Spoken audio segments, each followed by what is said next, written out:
दुनिया में कोई भी हो ही नहीं सकता, जिसकी दुनिया की हर भाषाओं में अनुवाद हुए हैं। ऐसा महत्वपूर्ण धर्म ग्रंथ जो दुनिया का सबसे पुराना धर्म ग्रंथ है, दुनिया का सबसे पुराने धर्म का ग्रंथ, उस पुराने धर्म का नाम ही है आदि सनातन धर्म, सत्य सनातन धर्म। वो धर्म और वो धर्म जहां स्थापन होता है, वो धर्मखंड दोनों ही अविनाशी हैं। विनाश काल में भी उनका कभी विनाश होता ही नहीं। अमेरिका आज से 500 साल पहले मनुष्य की बुद्धि में ही नहीं था कि अमेरिका नाम का कोई महाद्वीप होता है। 500 और 600 साल के बीच में, आज से 300 साढ़े 300 साल पहले ऑस्ट्रेलिया का नाम निशान मनुष्य की बुद्धि में नहीं था। ये दुनिया के जितने भी विदेशी विधर्मी धर्मखंड हैं, चाहे बौद्धी धर्मखंड चीन जापान हो, चाहे मुस्लिम धर्मखंड अरब देश अफ्रीका और अफगानिस्तान वगैरह हो, पाकिस्तान, ये सब समुद्र के गर्त में समाये रहते हैं।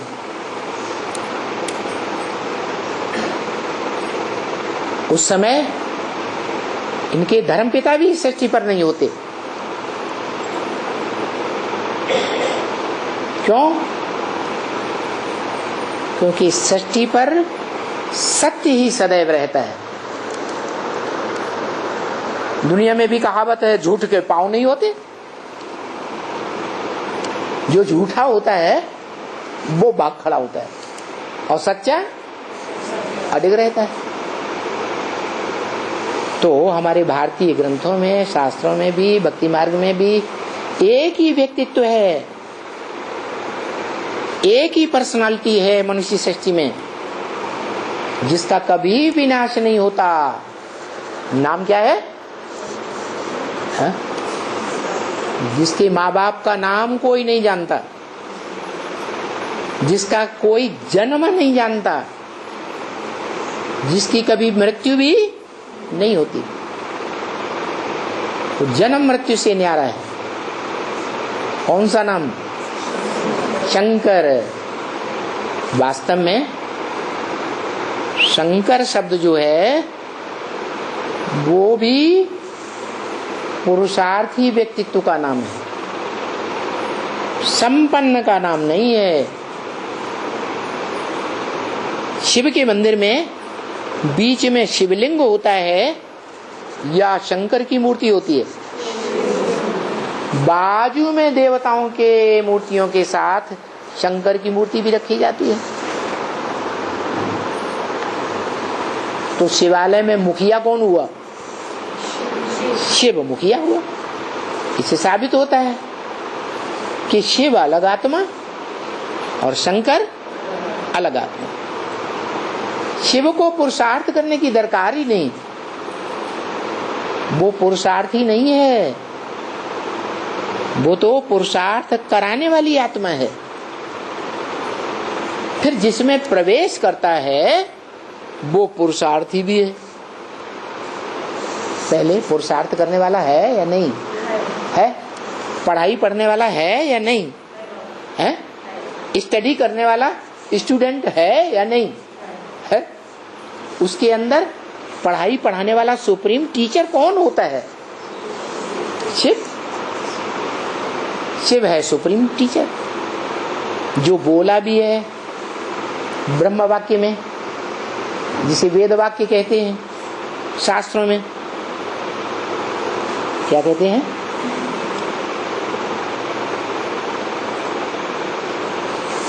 एक ही है, जो बाप भी है, टीचर भी है, सदगुरु भी है। माने एक व्यक्तित्व है, एक पर्सनालिटी है, एक इंसान के रूप में इस सृष्टि पर पार्ट बजाने वाली आत्मा है, जो क्या है, क्या है? बाप भी है, ज्ञान का बीज बोने वाला, टीचर भी है, उस ज्ञान के बीज को व्याख्या के साथ विस्तार देने वाला, गहराई से समझाने वाला, और वही व्यक्तित्व सदगुरु भी है। गुरु साकार होता है या निराकार? साकार गुरु होता है। तो वो एक व्यक्तित्व कौन सा है, कौन सी आत्मा है जो एक व्यक्तित्व के रूप में बाप, टीचर, सदगुरु तीनों पार्ट बजाती है? वही परम ब्रह्म, वही राम वाली आत्मा, वही शंकर जिसे कहो पुरुषार्थी रूप में, और वही शिव समान रूप धारण कर लेता है शिवलिंग का। सोमनाथ मंदिर में जो शिवलिंग दिखाया गया, उसमें जो हीरा है वो शिव की यादगार नहीं है। हीरा तो पत्थर होता है। शिव पत्थर बुद्धि बनता है क्या? नहीं। जो 9 रतन गाए हुए हैं वो सब पत्थर बुद्धि बनते हैं। वो है जड़ रतन। और ये आत्मा रूपी 9 आत्माएं हैं, चैतन्य आत्माएं, जो कलयुग के अंत में पत्थर बुद्धि बन जाती है। नंबरवार रतन कहे जाते हैं, कोई हीरा, कोई मोती, कोई पन्ना, कोई माणक, लेकिन चैतन्य। तो सोमनाथ मंदिर में जो शिवलिंग था उसमें हीरा किसकी यादगार है? देह धारण करने वाली आत्मा की यादगार, या जो कभी देह धारण करने वाली आत्मा है ही नहीं, सदैव आत्मिक रूप में ही रहने वाला है शिव, उसकी यादगार। देह धारण करने वाली आत्मा याद का पुरुषार्थ करते करते शिव बाप समान निराकारी ज्योति बिंदु बन जाती है। उसकी यादगार शिवलिंग में हीरे के रूप में पूजी गई थी सोमनाथ मंदिर में। और जो लिंग है वो है लाल लाल लिंग दिखाया जाता है। इसकी यादगार है? शरीर की यादगार है। लेकिन वो शरीर भी विनाशी है या अविनाशी है? विनाशी है। जो लिंग पूजा जाता है वो अविनाशी है या विनाशी है? अविनाशी लिंग है। वो जो लिंग है वो अविनाशी इसलिए है, वो लिंग में स्थिर रहने वाली वो लिंग रूप में स्थिर रहने वाली वो ज्योति बिंदु हीरो आत्मा, हीरा पार्टधारी, जब निराकारी स्टेज में स्थिर हो जाती है, आत्मिक स्थिति में निरंतर आत्मा के रूप में स्थिर हो जाती है ज्योति बिंदु रूप में, तो उसे हाथ पांव नाक आंख कान की स्मृति रहती नहीं। बाकी ये मतलब नहीं है कि उसको देह है ही नहीं। देह तो होती है, लेकिन देह की जो इंद्रियां हैं उनका भान नहीं रहता। देह की इंद्रियों का वो रस नहीं लेता। भले वो लिंग जलाधारी में रखा हुआ है। स्त्री रूपिणी जो जगत माता है, उस जगत माता का रूप दिखाया गया जलाधारी, जो ज्ञान जल को धारण करने वाली है प्रैक्टिकल जीवन में। प्रैक्टिकल जीवन में ज्ञान जल को धारण करके जन्म जन्मांतर के लिए पवित्र बन जाती है। वरों शंभु न तो रहूं कुंवारी। या तो मैं जो शंकर नामधारी आत्मा है उस आत्मा का जन्म जन्मांतर वर्ण करूंगी, नहीं तो कुंवारा रहूंगी, कुंवारी रहूंगी। किसी दूसरी आत्मा के साथ उसका स्त्री रूप में, पुरुष रूप में संसर्ग संपर्क नहीं होगा। ऐसी आत्मा, उसमें क्या खासियत है? शास्त्रों में भी उसका नाम है उस खासियत के आधार पर। वो खासियत है उसने सत्य को धारण किया। क्या? इस संसार में जो आत्मा सत्य है, जिसका कभी विनाश नहीं होता, क्या महाविनाश में भी उसका विनाश नहीं होता, वो कालों का काल है, महाकाल है, जिसको कोई काल खा ही नहीं सकता। वो सारी दुनिया को खा जाता है, चाहे चैतन्य हो चाहे जड़ पदार्थ हो, सब विनाश काल में जड़ और चेतन सब उसके अंदर समा जाते हैं। जिसके अंदर समा जाते हैं वो है शिवलिंग। जो जड़त्व है, पांच तत्व पृथ्वी जल वायु अग्नि आकाश, उनका जो चैतन्य पुतला है, पृथ्वी माता, जल देवता, वायु देवता, अग्नि देवता, तो चैतन्य देवताएं थे या मुर्दा थे? हैं? चैतन्य थे। तो ये जो देवताएं रूप में भी जिनकी पूजा होती है वो जड़त्वमयी बुद्धि वाले थे। उन जड़त्वमयी बुद्धि वालों ने बाप को नहीं जाना, इसलिए वो जड़त्वमयी बुद्धि वालों का जो संघात प्रकृति है, पांच तत्वों का संघात, वो प्रकृति के पांचों तत्व धरणी में समाये रहते हैं। जो धरणी माता कही जाती है, सीता माता कही जाती है। शिव बाप ने भी बोला है, तुम सब सीताएं हो। क्या हो? सब सीताएं हो। सीताएं माने धरणी से पैदा होती है और धरणी में ही समा जाती है।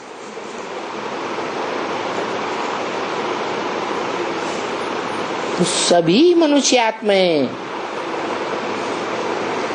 मनुष्य सृष्टि के बाप को छोड़कर इस धरणी से ही जन्म लेती हैं और धरणी में ही समा जाती है। कैसे, किस रूप में? जब वो धरणी माता साकार रूप धारण करती है जगदम्बा के रूप में या जग जननी के रूप में, जिसे कहते हैं लक्ष्मी या पार्वती। लक्ष्मी है महागौरी और जगदम्बा महाकाली का रूप धारण करती है। तो महागौरी और महाकाली, महागौरी है सतयुग के आदि में और महाकाली है कलयुग के अंत में। दो प्रकार की माताएं हैं उस परम पुरुष की, जो परम पुरुष इस मनुष्य सृष्टि में आकर के मनुष्य सृष्टि की आत्माओं में जो परम पार्टधारी, हीरो पार्टधारी है, उस हीरो पार्टधारी में वो दोनों माताएं जगत माता और भारत माता, लक्ष्मी माता और महाकाली, काले मुंह वाले, चंडिका देवी जिसे कहा जाता है, जिसकी पूजा चंडालों में ज्यादा होती है। ये दोनों प्रकार की माताएं संपन्न रूप जब धारण करती हैं योग बल से, तो महालक्ष्मी के रूप में पूजी जाती है दीपावली पर। क्या? जैसे नारायण और कलातीत नारायण, 16 कला संपूर्ण नारायण, सतयुग के आदि वाला, दोनों आत्माएं मिलकर एक बनती हैं स्वभाव संस्कार से, योग बल के आधार पर, ज्ञान के आधार पर, तो उनको कहा जाता है महानारायण। तो कैसे एक बनते हैं? नहीं, एक बनते हैं महामंत्र के आधार पर। क्या महामंत्र है? अरे है मन मना भव, ये महामंत्र है गीता का। मत माने मेरे, मना माने मन में, भव माने समा जा। कहाँ समा जा? मेरे मन में समा जा। कौन सी आत्मा ने कहा है? किसने कहा? परम ब्रह्म ने कहा, शिव ने नहीं कहा है? शिव ने नहीं कहा मन मना भव है? अरे शिव को तो मन ही नहीं है चलायमान। उसका मन कभी चलायमान है या सदा अमन चैन में रहने वाला है? वो तो सदा शांति धाम का रहने वाला है, कभी अशांत होता ही नहीं, बेचैन होता ही नहीं। इस पतित सृष्टि में आता है, पतित मनुष्य तन में आता है, तो भी बेचैन होता है कभी। उसकी आत्मा तो कभी बेचैन होती नहीं। तो वो नहीं कहती आत्मा क्या मन मना भव। कौन सी आत्मा कहती है? मनुष्य सृष्टि का बाप जब संपन्न स्टेज धारण करता है तो वो ही कह सकता है। शिव समान स्टेज धारण करने के बाद मन मना भव, मेरे मन में समा जा, वो कहता है। जो साक्षात्कार से चित्र बनवाए गए हैं उनमें झाड़ के चित्र में ऊपर कौन बैठा है? शंकर बैठा हुआ दिखाया गया है। नंगा रूप है या कपड़े पहने हैं? नग्न रूप है। नग्न रूप का मतलब शरीर रूपी वस्त्र नहीं है, नंगी आत्मा है।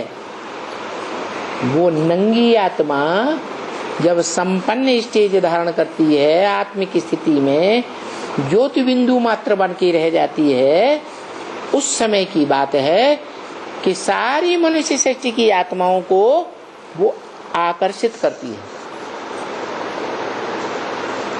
तब उसका नाम पड़ता है संगम युगी कृष्ण। क्या? कौन सा कृष्ण? संगम युग का कृष्ण, जो सारी मनुष्य सृष्टि की मनुष्य आत्माओं तो क्या प्राणी मात्र की आत्माएं आकर्षित होती हैं और उस ज्योति बिंदु में समा जाती है, जिस मंत्र का नाम है मन मना भव। मेरे मन में समा जा। तेरे मन में क्या है? जो झाड़ के ऊपर बैठा हुआ है, जो कहता है मन मना भव, उसके मन में क्या है? किसको याद करता है? एक शिव बाप, दूसरा न कोई। एक ज्योति बिंदु बाप को याद करता है। तो जो उसके मन में है, दूसरी आत्माओं को भी खींच करके वो उसी स्टेज में ले जाता है। हम बच्चों को पहले खींचता है। क्या? इसलिए बोला हम अभी जो स्टडी करते हैं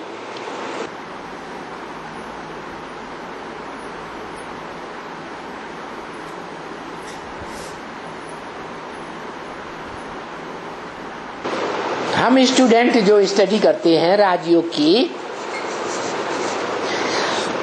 वो स्टडी क्या बनने के लिए करते हैं? कैसा बनने के लिए स्टडी करते हैं? है? अरे लक्ष्मी नारायण तो बाद में बनते हैं। पहले हम बाप के गोद के बच्चे बनेंगे या लक्ष्मी नारायण बन जाएंगे? हैं? तो बाप के गोद के बच्चे बनने वालों में जो नंबर वार हैं, उनमें नंबर 1 उसका नाम होता है श्री कृष्ण। जिस संगमगी कृष्ण को भक्ति मार्ग में पूजा जाता है। क्या भक्ति मार्ग वाले सत्युग त्रेता की हिस्ट्री जानते हैं? जानते ही नहीं। सत्युग त्रेता की कोई हिस्ट्री शास्त्रों में है ही नहीं। शास्त्रों में कहाँ की बातें बताई गई हैं? संगम युग में चारों युगों की जो रिहर्सल हुई है, शूटिंग हुई है, ड्रामा की रिहर्सल होती है ना, है? कोई ड्रामा खेलते हैं ना, तो उसकी पहले रिहर्सल करते हैं। तो संगम युग में जो सुप्रीम सोल बाप है, वो पर्दे के पीछे डायरेक्टर बनकर के पार्ट बजाता है, किसी को देखने में नहीं आता। और हम बच्चे हैं पार्टधारी नंबर 1। उन पार्टधारियों में 2 विशेष आत्माएं हैं पार्टधारी, राम और कृष्ण की आत्मा। तो जो राम वाली आत्मा है इस सृष्टि रूपी रंगमंच पर, वो विश्व का पिता है। क्या है? विश्व पिता, जगत पिता, जगन्नाथ, ढेर के ढेर नाम दिए हुए हैं। सारे जगत को नाथने वाला। क्या भारत में जब पुरुषों की शादी होती है तो स्त्री को क्या डाल देते हैं? नथनी डाल देते हैं। नाथ लिया ना, इसलिए बोला तुम सब सजनिया हो, तुम सब सीताएं हो, राम है एक। क्या नाथने वाला जगन्नाथ, सारे जगत का नाथ एक है। और तुम सब सजनिया हो, तुम सब सीताएं हो। कैसी सीताएं? देवभान की मिट्टी से ही जन्म लेती है और देवभान में ही समा जाती है। उन माताओं में जो मुख्य माताएं 2 हैं, जो शास्त्र में गाई हुई है कि एक कश्यप ऋषि थे ब्रह्मा के रूप में, जिन्होंने सृष्टि रची थी। उनके 2 पत्नियां थी, एक का नाम दिति और एक का नाम अदिति। दिति माने खंडित, पटी हुई, और अदिति माने अखंड।